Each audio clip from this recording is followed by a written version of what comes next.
Welcome. Well, hello, Shad.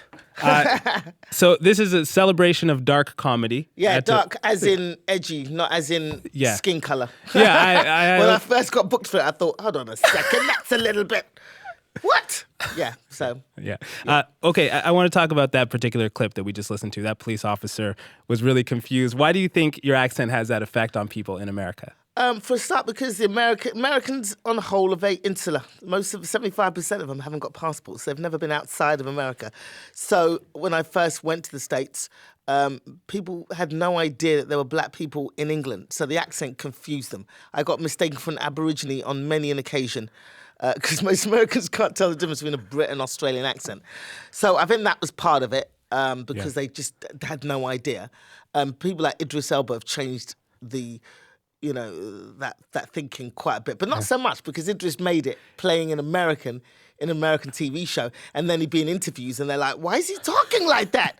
So, have you had some fun with that since moving to America? Oh yeah, I mean, I make up stories to tell Americans just to see if I can get away with it because there's a perceived intelligence with this accent. They just assume, oh, you've got a British accent, you must be super intelligent, and I make up stories. I told this one woman that I was from an ancient African pygmy tribe.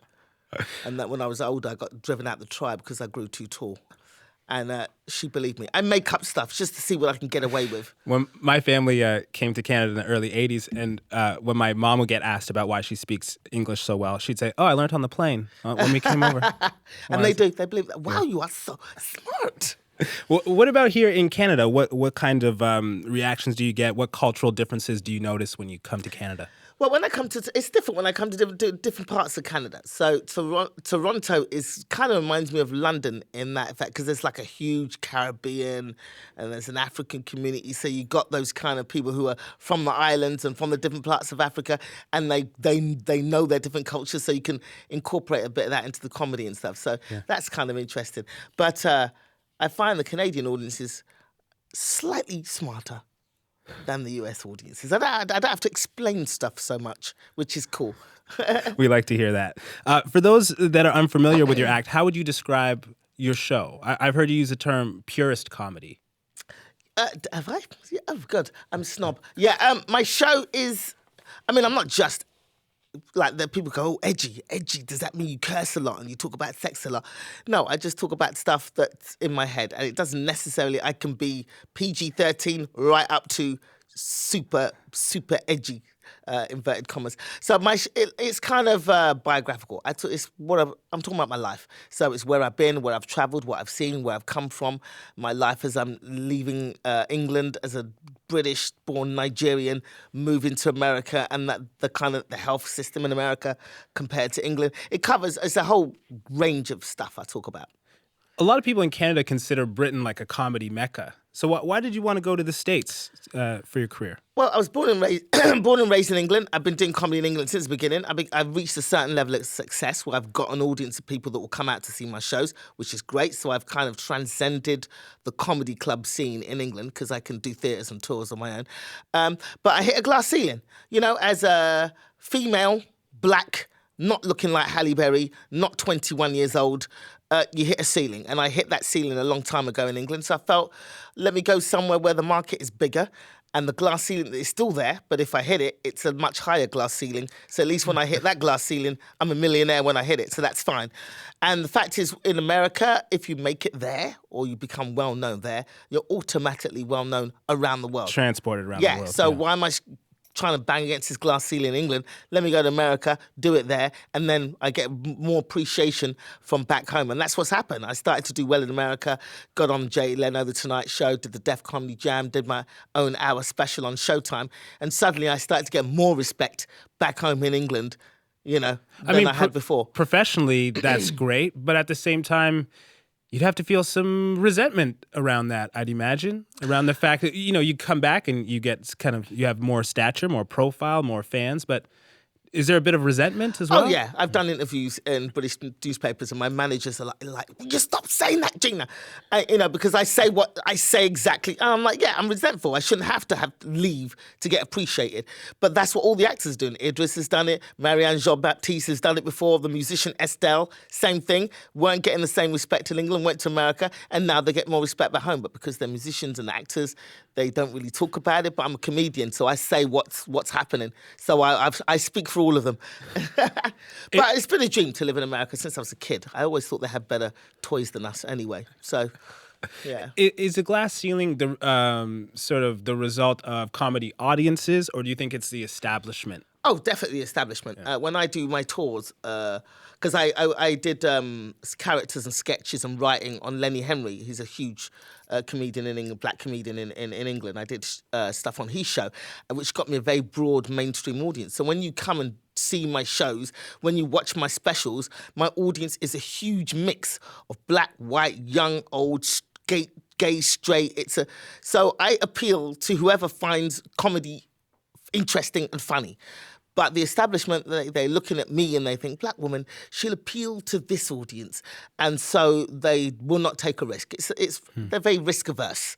And even you're watching television now in England, people always say, oh, yeah, we need more women. We need more people of colour. But then you watch television, it's the same middle-class white dudes in skinny jeans dominating the airwaves. At the end of the day, with corporate interests, a lot of times there is that aversion to risk.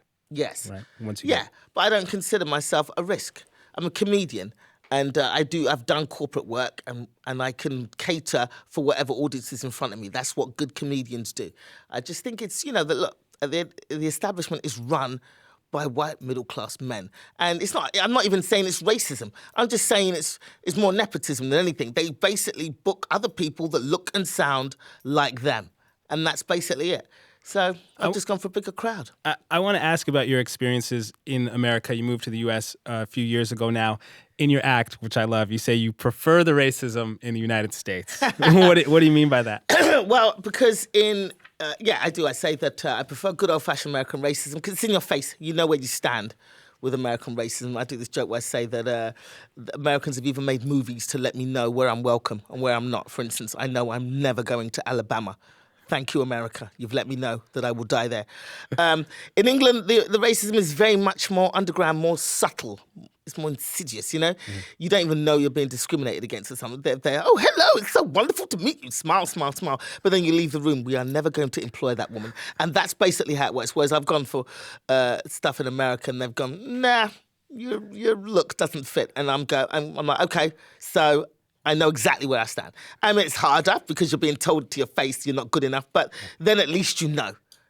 With respect to what you said about Alabama, I've long thought that there should be a website, like sort of a racism map. Yes. That details how racist different places are, in what way. Exactly. And to what extent. Because I've thought about taking vacations and thought, do I want to buy a plane ticket to Italy? I don't know how it's going to go for me. Yeah, I've been to Italy. It wasn't that great.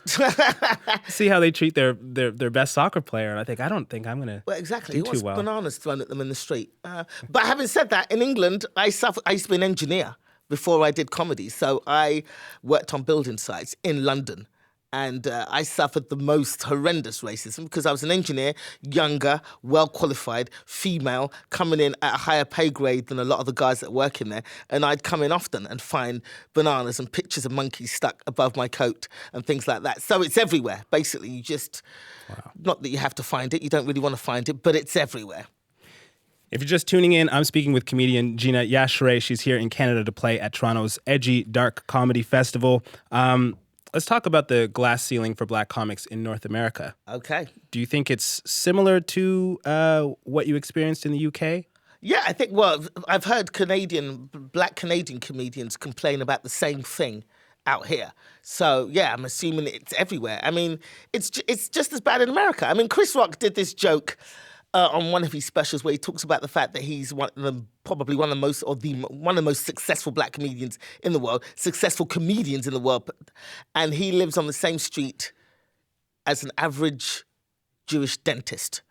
So he has to be the best in the world of what he does, but this dentist is Is just an his average next-door dentist, neighbor, yeah. but is his next door neighbor. And that's, so the glass ceiling is everywhere. And that's my point. But my thing is I came to America thinking, well, at least if I hit the glass ceiling, at least I'll be a lot wealthier when I do it. But yeah, it's everywhere. It's in Canada as well, so I've been told. Is there a ceiling in terms of artistic expression and freedom to express everything that's going on in your life as a comic? Oh, definitely. As a black female comedian, when I do shows, and I made a point not to be sexually graphic in my act, not because I didn't want to do it, because I think it can be funny as well, but when black women do it, it's like, oh God, there's this whole thing about black women comedians either being fat and funny, oh, I'm fat, I'm so fat, and I love food, and I'm fat, or they're very, very sexually graphic. So I made a point of doing neither of those types of comedy so I don't get lumped into that same category. So there's that. So I'm always aware of stuff like that. I'm aware of certain jokes that I can do that they go, oh, that's what urban comedians do. So that's another way I'm trying to move away from that kind of type of thing. And also when I talk about my race, I'm talking about myself. I'm not talking about race, but a lot of black comedians get that. Oh my God, all they talk about is being black. Can they be on stage without mentioning the fact they're black for 7 seconds? I'm like, no, I'm talking about me. And me is who I am. So I'm talking about the fact that I'm Nigerian, but my parents are Nigerian, that I'm born in England, that I'm black, that I'm female. But I also talk about the fact that I've travelled a lot, that I suffer from sleep apnea, that, there's all kinds of stuff that I talk about.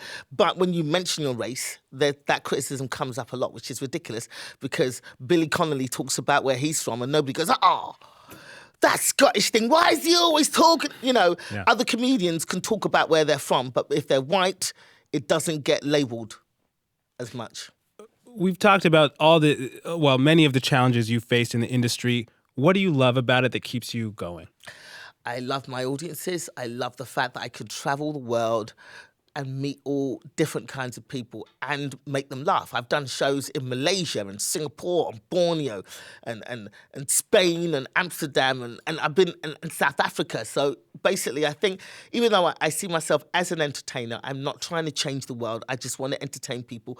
But in a small way, I feel I am changing the world. Like that joke about not being afraid of the police in America, it's very apt in today's circumstances. So even though it's a joke, people are thinking about it. They're like, wow, it brings up the issues of police attacking black people in America. So I think I'm sort of helping, I think. Is that something you always thought your comedy would do? Is that a discovery that you've made over the course of your career, that your comedy can be a contribution in that sort of way?